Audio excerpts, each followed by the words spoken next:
Olá, meu irmão, minha irmã, graças e paz, espero que vocês estejam bem.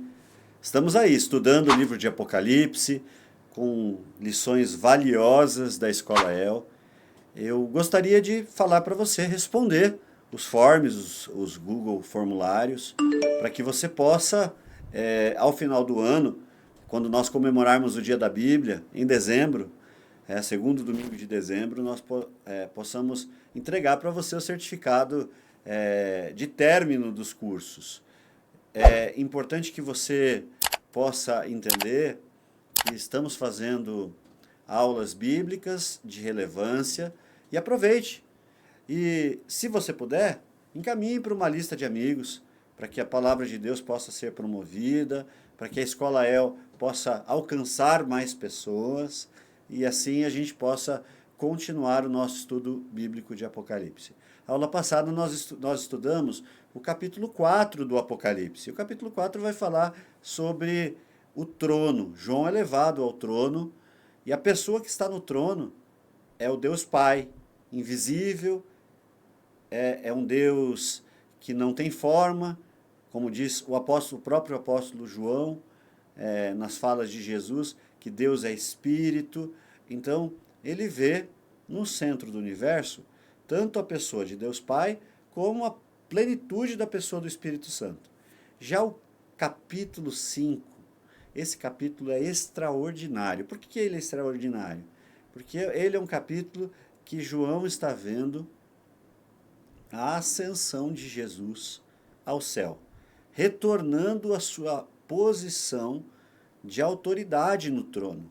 Filipenses vai dizer que Jesus, Filipenses 2, a partir do verso 5, que vai dizer que Jesus humilhou-se, se tornando, limitou-se, se tornando homem e humilhou-se em morrer uma morte de cruz. E aí, o capítulo 5, o próprio Jesus é restaurado à sua posição real de autoridade no trono. E esse capítulo ele é extraordinário porque tem vários elementos fantásticos que João presencia. É a mesma visão do capítulo 4. A gente dividiu em capítulos, obviamente, né? Mas é a mesma visão.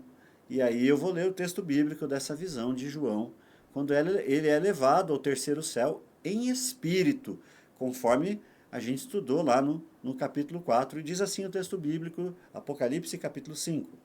Então vi na mão direita daquele que está sentado no trono um livro em forma de rolo, escrito por dentro e por fora e selado com 7 selos.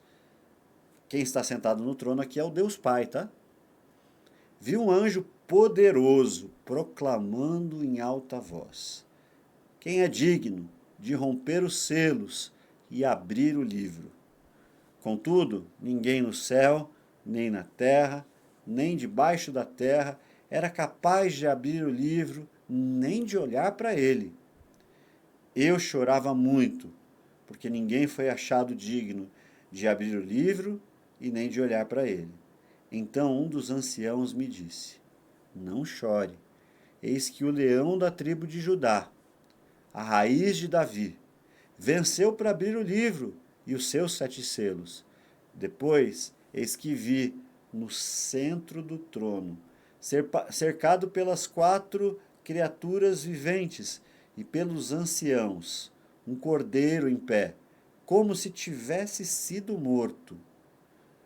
Ele tinha 7 chifres e 7 olhos, que são 7 espíritos de Deus enviados a toda a terra.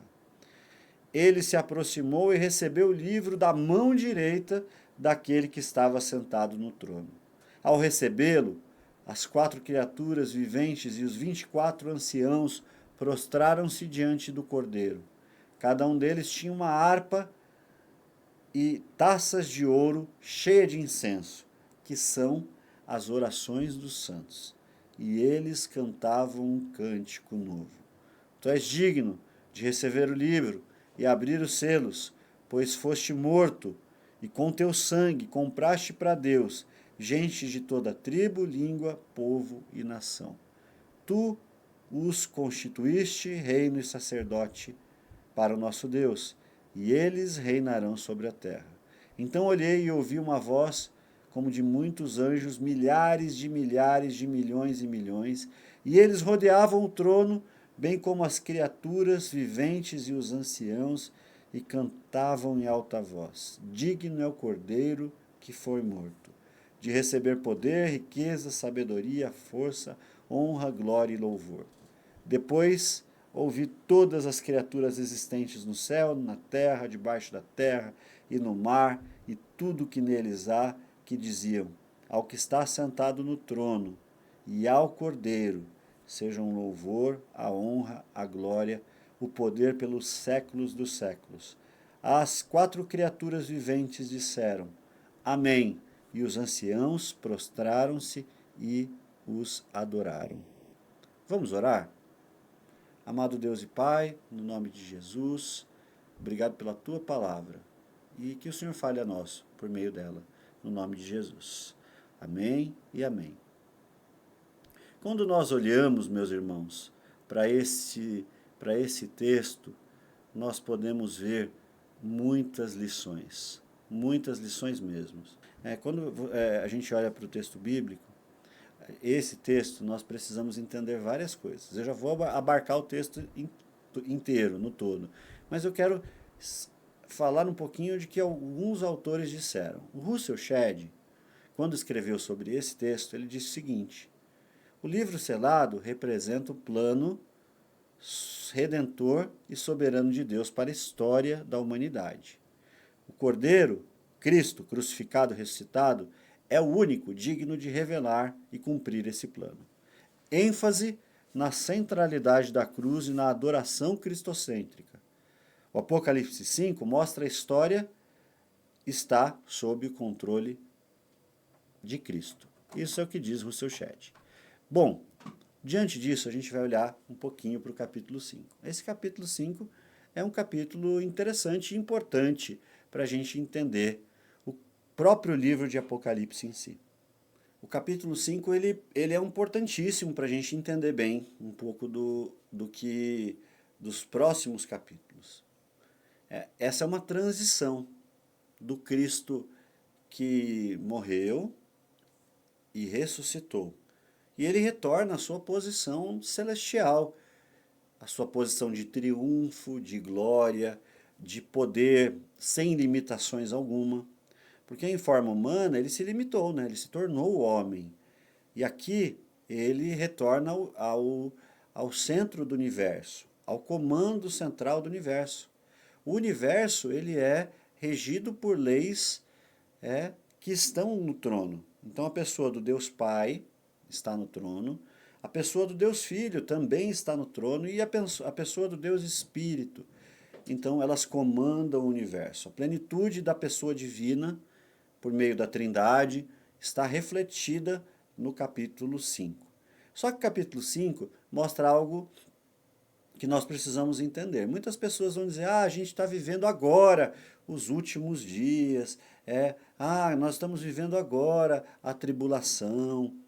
Meus irmãos, à medida em que Cristo morreu e ressuscitou, a partir do momento de que ele encarnou, viveu os 33 anos, morreu, ressuscitou, nós já estamos vivendo os últimos dias. Os últimos dias se iniciam com a vinda do Filho de Deus.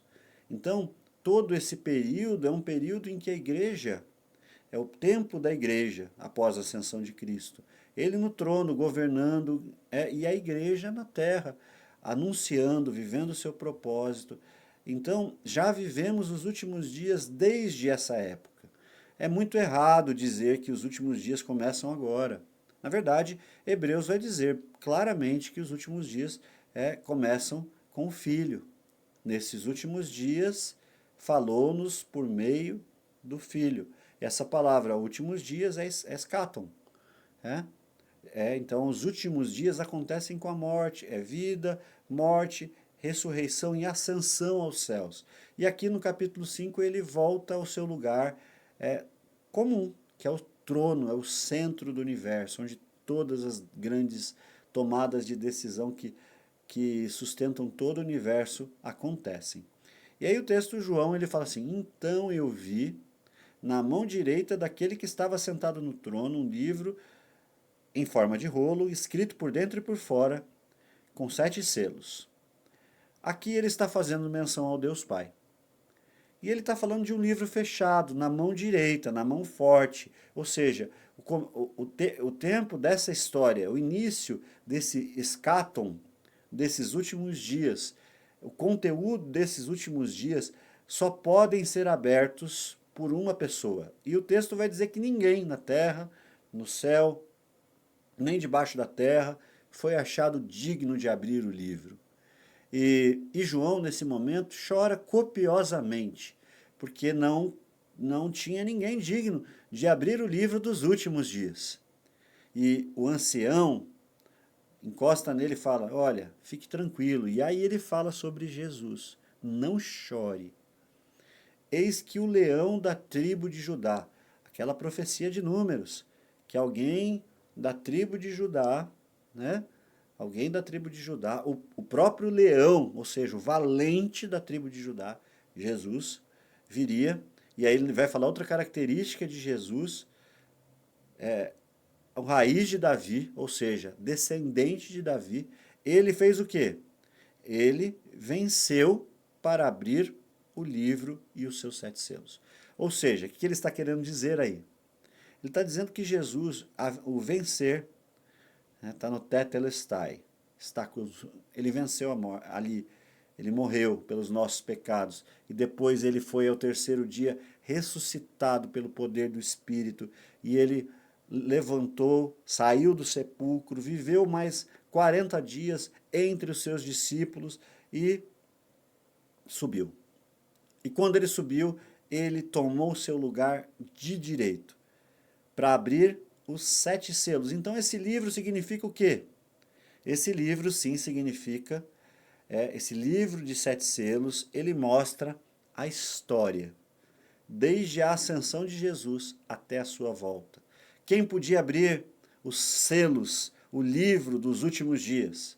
O Jesus que venceu a morte, ressuscitou e está sentado à destra de Deus. Isso aqui é muito conveniente.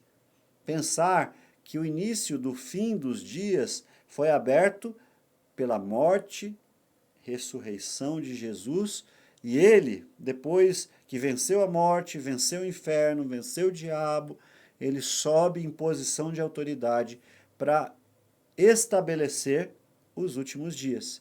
Abrir os 7 selos significa o quê? Os 7 selos, o livro selado, escrito por dentro e por fora, ele contém toda a história. E quem pode abrir e dar continuidade ao fim dos dias é o próprio Jesus. Então ele é o começo e o fim.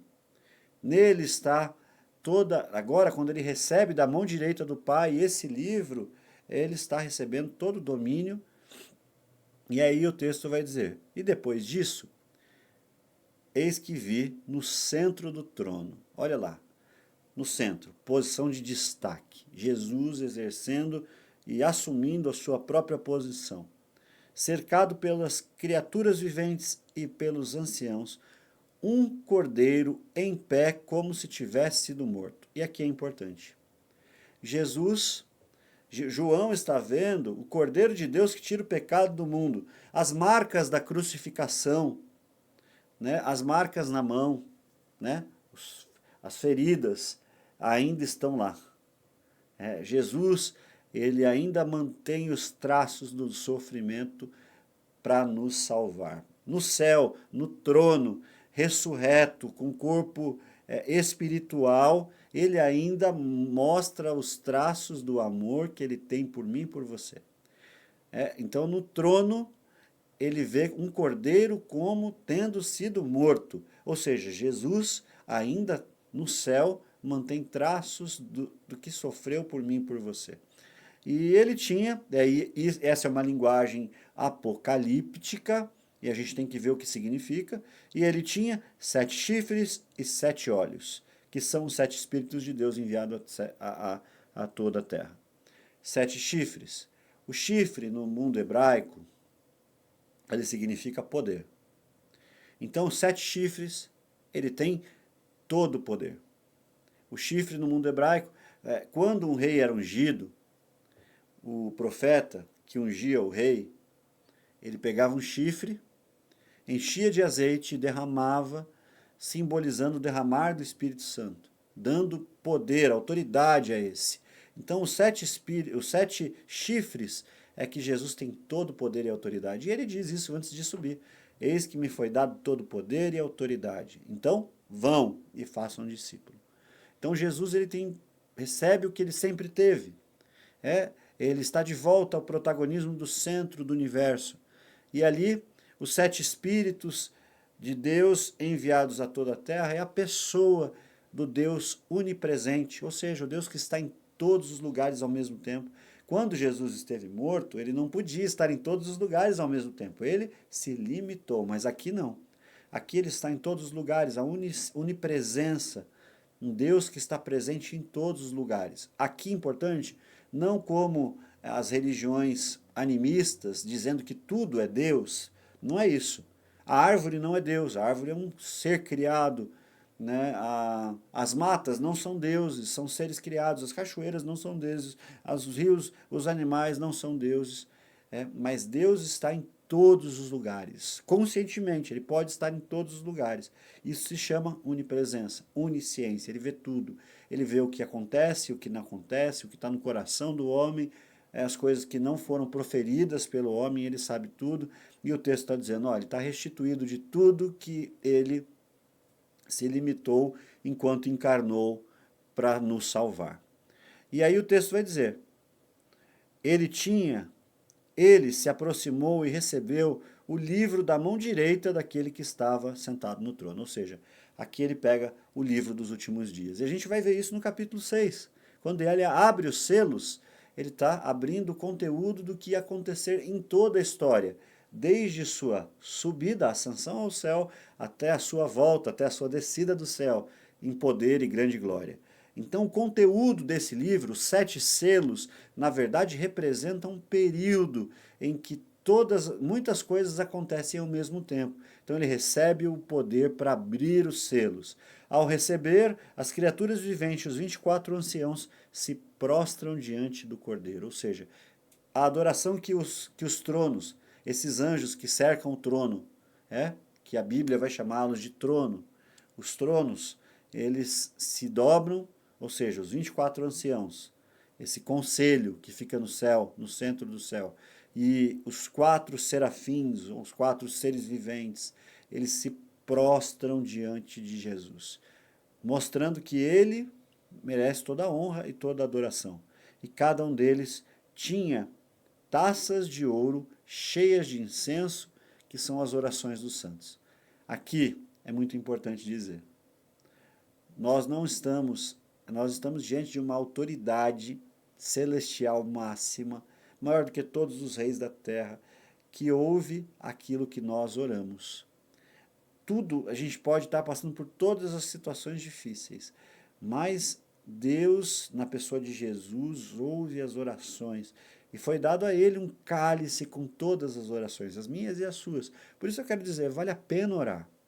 Vale a pena colocar diante de Deus a sua alma. Ele está recebendo. Pode ser que ele não responda todas as suas orações rapidamente, mas ele está as ouvindo. E aí, cada um eles cantavam um cântico novo. Tu és digno de receber o livro e de abrir o selo. Por que ele é digno? Aí ele fala, o texto vai dizer. E com teu sangue compraste para Deus gente de toda tribo, língua, povos e nações. E os constituíste reino e sacerdotes para o nosso Deus, e eles reinarão sobre a terra. Porque ele é digno? Porque ele conquistou isso, começando os últimos dias por meio da sua morte e ressurreição. E esses povos, multidões, tribos, raças, inclui eu e você. E aqui eu não posso deixar de dizer, a igreja verdadeira, a igreja do Senhor, a igreja de Jesus é uma igreja missionária. Cabe a nós irmos atrás desses povos, raças, multidão e línguas. Nós estamos numa missão. E aí o texto vai dizer, então eu olhei a voz de muitos anjos, milhares de milhares e milhões, ou seja, milhares de anjos cantando, e aí ele viu, e eles rodeavam o trono, bem como as criaturas viventes e os anciãos, e eles cantavam um hino, dizendo: Digno é o Cordeiro, que foi morto, de receber poder, riqueza, sabedoria, força, honra, glória e louvor. O louvor é cristocêntrico. Nós precisamos aprender. As nossas igrejas precisam cantar menos sobre nós mesmos e mais para aquele que recebe honra e glória. Os nossos louvores, né, o nosso culto precisa ser culto direcionado, culto cristocêntrico, não culto onde o ser humano antropocêntrico, onde o homem é o centro do culto. Ah, eu e minha dor, não, é tudo para ele. Nosso culto precisa ser para ele. Você não vem para um culto e diz assim: ah, hoje o culto não foi bom. Não é para você. Nós precisamos aprender com os anjos. O culto deles é cristocêntrico. Cristo é o culto, é o centro de todo o culto. A ele deve ser endereçadas as orações, mesmo que às vezes seja por nós mesmos as orações. A ele deve ser endereçado todos os louvores. Os nossos louvores precisam ser definidos e escolhidos de maneira que tragam isso para ele. Ó. Ele precisa, nos nossos cultos, receber o reconhecimento do seu poder, o reconhecimento da sua riqueza, o reconhecimento da sua sabedoria, o reconhecimento da sua força, da sua glória, do seu louvor, também por meio da nossa oferta voluntária de dinheiro e de nosso capital pessoal, a nossa vida no altar. A gente precisa entender que cultuar a Deus é mais do que vir a um ato de reunião, é o estilo de vida. E depois dessas coisas, as criaturas existentes no céu, na terra, debaixo da terra e no mar, e todos aqueles que nele há diziam: ao que está assentado no trono e ao Cordeiro, sejam louvor, a glória, a honra pelos séculos dos séculos. As criaturas viventes disseram: Amém. E os anciãos prostraram-se e o adoraram. Nós precisamos ter em nossa prática de culto esse estilo de vida. E esse texto fala muito sobre a condição aí dos eventos que nós vamos ver a partir de agora no Apocalipse. E entendendo bem, você precisa saber que quando Cristo ressuscitou e foi elevado aos céus, ele abriu o que nós chamamos de últimos dias. E esse livro selado é a história destes últimos dias e a gente vai ver a partir das próximas aulas. Deus te abençoe.